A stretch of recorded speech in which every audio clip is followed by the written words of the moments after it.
What's up guys, ano ba ang ginagawa ng isang vlogger ngayong linggo? Ayan, piniplex ka naman, wala ka naman abs. Ayun, manapalang araw pala sa inyo, no? At dito ayan na tayo mga ligo. Ayan, nagpeplex pa, no? Mabaho daw, mabaho ang kilikili. Ayan, maganda mo tayo magligo. Isang bilis ng pagpalit lang yan. Let's go. Pagpalit, maligo pala. Yan, wala ka naman na. Flex ka. Isang talon lang, base na. Yun, base na nga.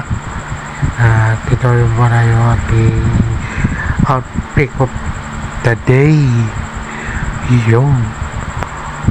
Yan. Ito po yung ating outpick, no? Yan, pabon na tayo sa church ngayon. Nagpabike na tayo. Yun. Naka-road bike pa nga. Pero ang oras na alas 9 na dahil late na tayo. Yung dito na tayo sa Father's house.